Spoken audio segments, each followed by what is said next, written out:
नमस्कार दोस्तों, आज की कहानी है कोशिश। अरे मार ही डालोगे क्या बहू को, छोड़ पेट से है वो।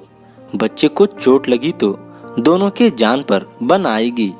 जानकी बेटे पर बरस पड़ी, जो अपनी पत्नी से उसके हाथ की सोने की चूड़ी उतरवा रहा था और निर्मला दे नहीं रही थी।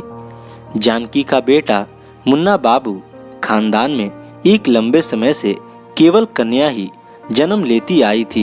खानदान के पहले चिराग मुन्ना बाबू दादा दादी नाना नानी माँ बाप सबके लाड में पले। जिस चीज पे उंगली रखी हाजिर हो गई। मुन्ना बाबू की आंख में आंसू न आने पाए, सब सेवा में रहते। गोरे चिट्टे सुंदर नक्श गोल मटोल मुन्ना बाबू घर भर की आंखों का तारा, धन धान्य से भरे परिवार में एक राजकुमार की तरह परवरिश पाते रहे। पर कहते हैं ना, अति सर्वर्थ वर्जेते। अतिशय प्यार में वह जिद्दी होते गए। उनकी जिद के आगे घर के लोग हारते गए। 8वीं के बाद स्कूल छोड़ दिया, अब नहीं पढ़ना घोषणा कर दी उन्होंने।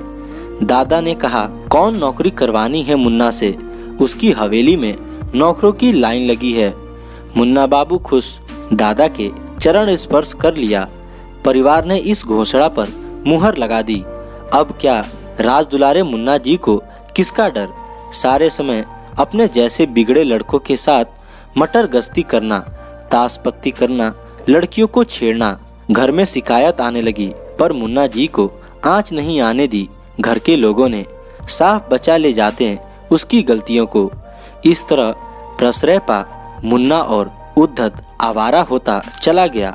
सब दिन एक से होते नहीं। अपनी बदचलनी आवारागिरी के साथ मुन्ना बाबू जवान होने लगे। उधर दादा दादी भी दुनिया में नहीं रहे।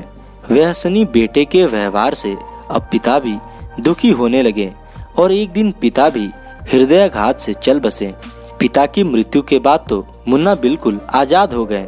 खैर, भय तो उन्हें पहले भी किसी का नहीं था। पिता के जाने के बाद माँ से क्या डरना, वो तो उसके सारे अवगुण अपने आंचल में छुपाती आई। पूर्वजों की जमा पूंजी यार दोस्त के साथ खर्च होती रही। मुन्ना जी की कमाई धेले की नहीं और खर्चे नवाबों से। रात के करीब 2 का समय होगा।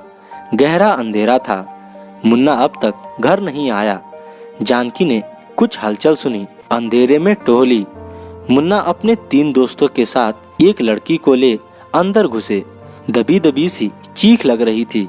सबने मिलकर उस लड़की को एक कमरे के भीतर ले जा चिटकनी चढ़ा दी। अंदर से दबी घुटी आवाजें आ रही थीं। जानकी दरवाजा पीटते पीटते बेदम हो गई।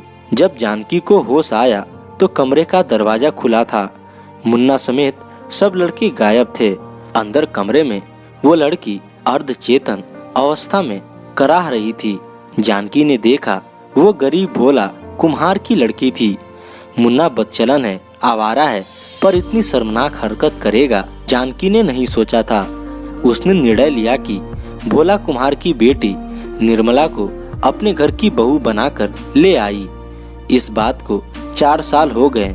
मुन्ना के 3 साल की बेटी और अभी निर्मला पेट से है। मुन्ना की एक हैवानियत को तो जानकी ने इंसानियत का चोला पहना दिया, पर मुन्ना की बिगड़ी आदतों को न सुधार पाई। अब भी वो अपने शौक पूरे करने के लिए निर्मला से गहने मांगता, जो जानकी ने बहू को दिए थे, और न देने पर निर्मला पर हाथ छोड़ता। जानकी के बीच बचाव करने पर वह माँ को भी चोट पहुँचा देता। आज भी यही हुआ। वो अमानुष की तरह निर्मला को मार रहा था। पता नहीं जानकी में कहां से ताकत आई। बेटे को खींचकर अलग किया बहू से और जोर से धक्का दे दरवाजे से बाहर किया और चिल्लाकर बोली, निकल जा इस घर से, अब यहाँ कदम मत रखना। आज से इस घर से तेरा रिश्ता खत्म, और दरवाजा बंद कर दिया। मुड़कर निर्मला को सहलाती हुई बोली, बेटी मैं तेरी अपराधी हूँ, मुझे माफ कर दे। निर्मला ने कहा, माँ गलती केवल आपकी नहीं पूरे परिवार की है। हम बबूल का पेड़ लगाकर आम कैसे पा सकते हैं। उन्हें शुरू से ही सही रास्ता पर लाने की कोशिश करनी चाहिए थी। कुछ रुककर वो बोली, माँ वो आपके बेटे हैं, मेरे पति हैं, इन बच्चों के पिता हैं। इस तरह उन्हें छोड़ देना ठीक नहीं। हम दोनों मिलकर एक कोशिश करके तो देखें, शायद बबूल में आम लग जाएं, कहकर मुस्कुरा दी वो। तो दोस्तों, कैसी लगी ये कहानी कमेंट करके ज़रूर बताएं और ऐसी कहानियाँ सुनने के लिए हमारे चैनल को सब्सक्राइब कर लें। धन्यवाद दोस्तों।